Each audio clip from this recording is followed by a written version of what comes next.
I'm absolutely delighted to introduce Shahida Aslam, who I met recently at a Chartered Institute fundraising convention, conference, not the convention. Please do join me, Shahida. Thank you, Richard. So I've always had a question in my mind that's really, it's really bugged me for many years. And the question is that, can you be nice and can you be a leader? And it's only in the last few years that I've really found the answer. My name is Shahida. I'm the Director of Operations for the Helena Kennedy Foundation, which is a national social mobility charity based in Birmingham. And it's helped over 2,000 further education students progress to higher education. We help socially disadvantaged students transform not only their lives, but their families and the wider community as well. And I've been with the charity for 11 years now. And the charity was established 25 years ago. So I'm really proud to be part of the HK family. A bit about me. I was born in Birmingham, but I spent some of my formative years abroad. My parents are from Pakistan. I'm a twin. So for anyone who's in Birmingham, there are two of us in the city, and I have two other siblings as well. I'm a single parent with a child under the age of 10. And in my spare time, I absolutely love cooking. And I also love making a special blend of turmeric tea. And I started by making this for myself and for my son. But then it then changed into me giving away to friends and family because I wanted them to stay well during the autumn and winter months. And then it actually turned into a business, which was completely unexpected. And it came as a surprise to me as well, because as I said, it was unexpected, but it came out of kindness. I love spending time in my garden. I love spending time in nature and my allotment. And I just love growing stuff and cooking as well. And in any spare time I've got left, I work as a model as well. So not a catwalk model or anything like that, but just a real model. And I wanted to give you that context because I think it's really important, because it forms our backgrounds and our biases form our personal journeys. So that was a bit about myself. Over the years, though, I feel like leadership has really changed.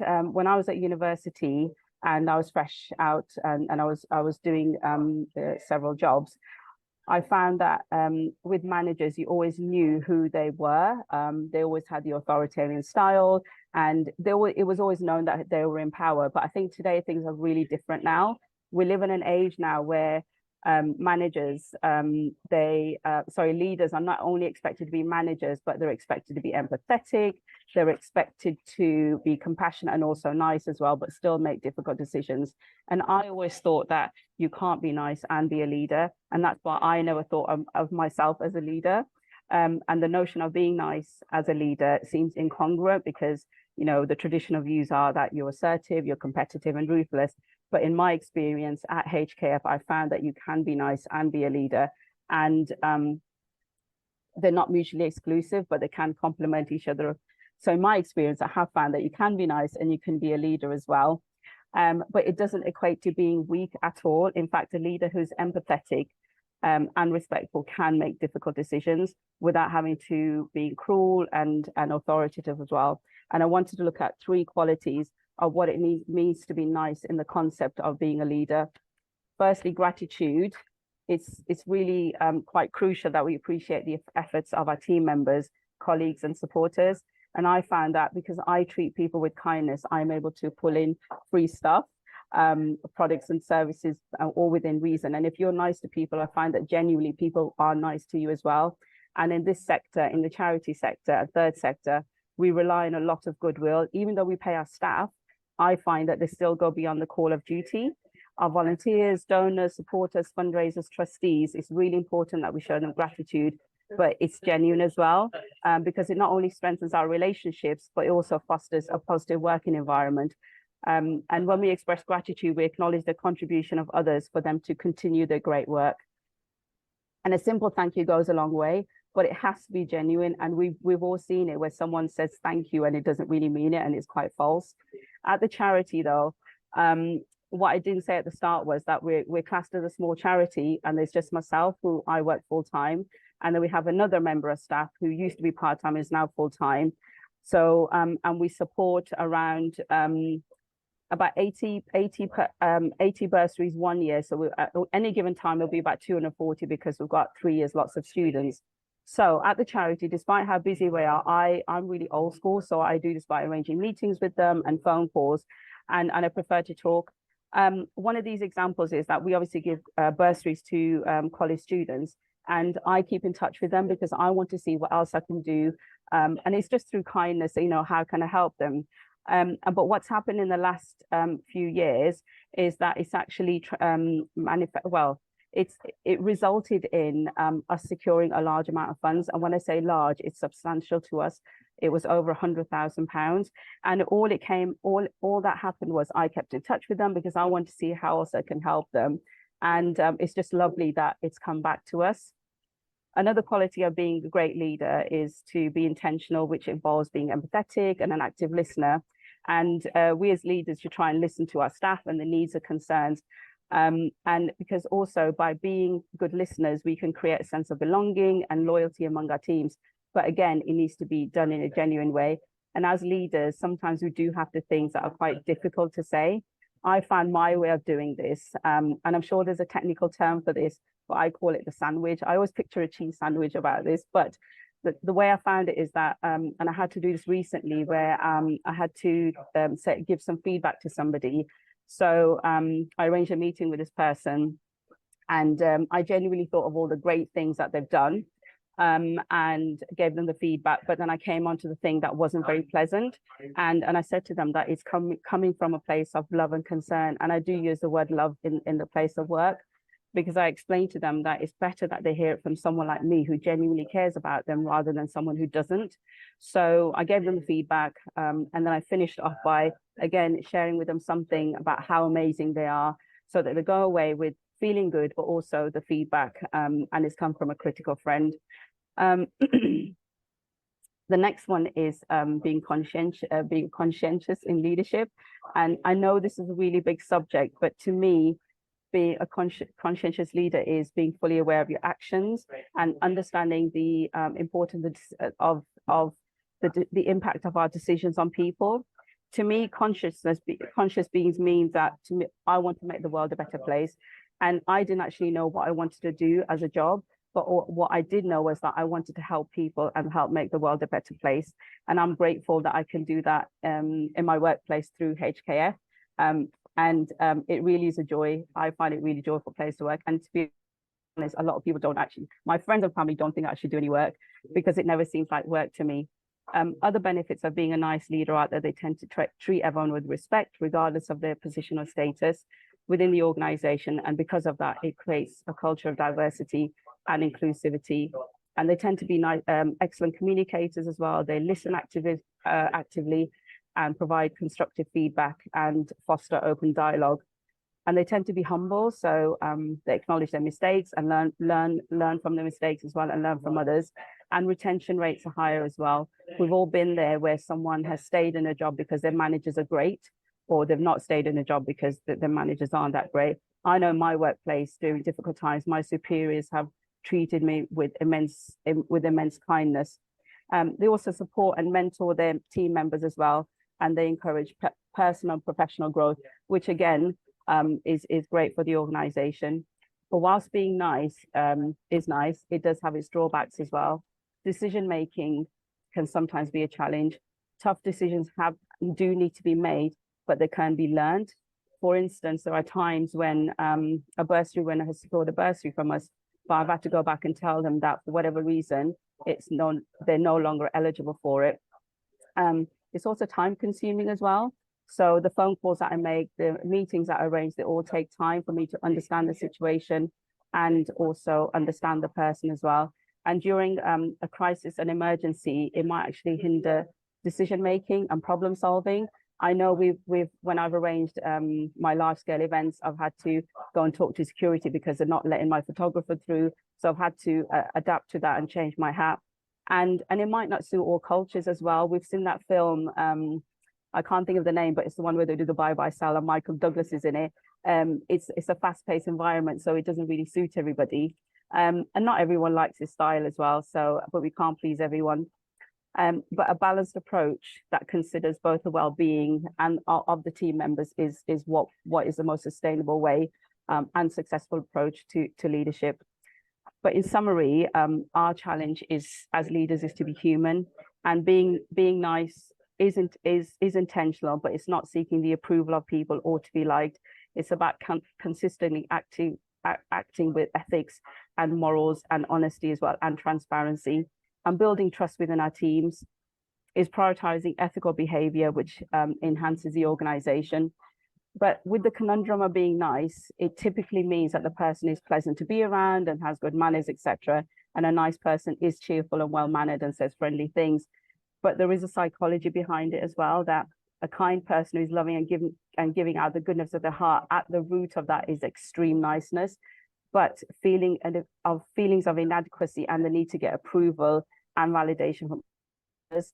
And overly nice people try to please others so that they can feel good about themselves. So the answer that I found that is that the art of kindness involves a spirit of helpfulness, being generous and considerate, and doing so without expecting anything. You've heard all the examples I gave, that how I was kind and I was not expecting anything in return, and rather viewing exclusively as an action. Think of it, kindness as a quality of being that you can cultivate.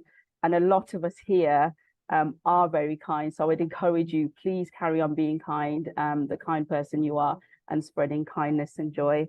And I just want to thank you for listening to me today as well. I'm going to hand over to Richard now. Oh, thank you so much, Shahida. Please do stay on because we're going to have a bit of a chat. We've got a poll, we've got some questions as well. Some really nice comments in the chat. Thank you for sharing, talking about the idea of kindness, being nice and being a leader. That was the Jacinda Ardern, former Prime Minister of New Zealand, was big on this idea. And yeah, thank you for such a refreshing and honest appraisal of being a leader. That was what really struck me as well when we first met. So really, really appreciate that. What I'd really like to do is to put our poll, because I think it's something that we can all relate to, isn't it? That the concepts that you've talked about, but actually hearing you talk through that so clearly and articulately really makes you kind of stop and think. And I wonder just where our audience is in terms of the sort of the leadership they feel they're experiencing. It's quite interesting because we've left it quite broad. How kind is the leadership culture in your organisation? And we've just heard from Shahida so many different examples of what that could mean. So when you voted, if you do want to share any stories, any examples, offer any more commentary on that in the chat, then please do. As Richard said, we've had some really, really nice comments in the session, so it'd be lovely to keep that conversation going and share the results. Spoiler alert, very few people, thankfully, have voted one not at all, which is great to see. So there we are. Everyone can see that on their screens. Very much a majority there on number 4, just shy of number 5. Extremely kind, is lovely to see. But mostly, yeah, you've got it very much towards the warm end of the spectrum, which we're really, really glad to see. And please do share those stories and these specific examples you have of kind leadership in your own organisation, or at the other end of the spectrum as well. If there's something that you've experienced that we can learn from and we can discuss, it'd be interesting to hear about that as well. What do you think? I'm actually really pleased to see the results, and I suspect that there are organisations out there who might see it as a weak thing, but I think we do need more kindness, especially in this current times as well. Where's the poll gone? Let me just have another quick look at it. Extreme kindness. Yeah, it's nice that it is at the other end of the spectrum, and I think also it's really important so that we can retain our staff as well, and it shouldn't be viewed as a weakness. Fantastic. Can I just say a few things about the chat as well, Richard? Yeah, please do. I was going to bring those up as well, but you're already there on the chat, so yeah, please do. Yeah. There was one comment about that. It's that amongst senior leaders, it's seen as a sign of weakness.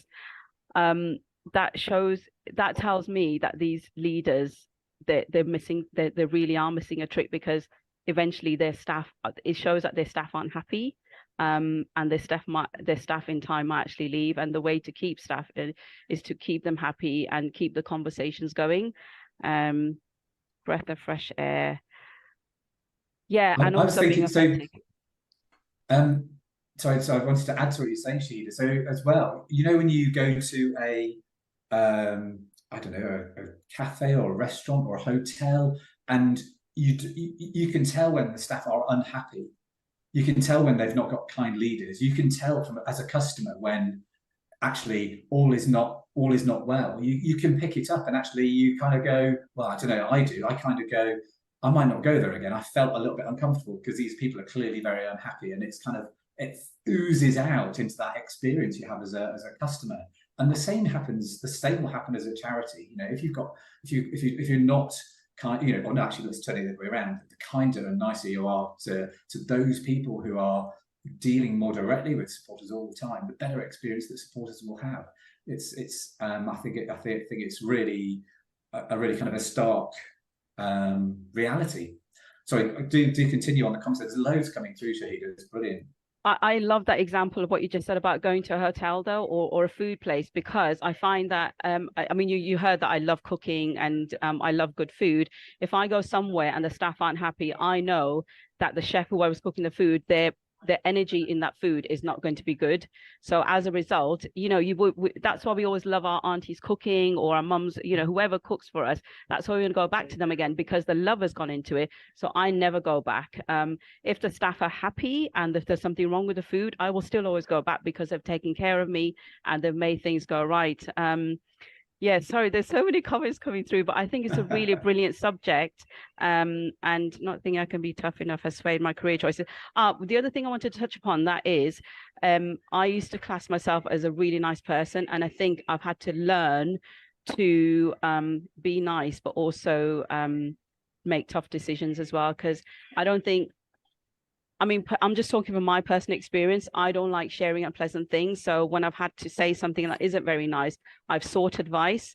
And I've also really thought about how I'm going to frame the conversation. So I remember years ago, I had to say something really unpleasant.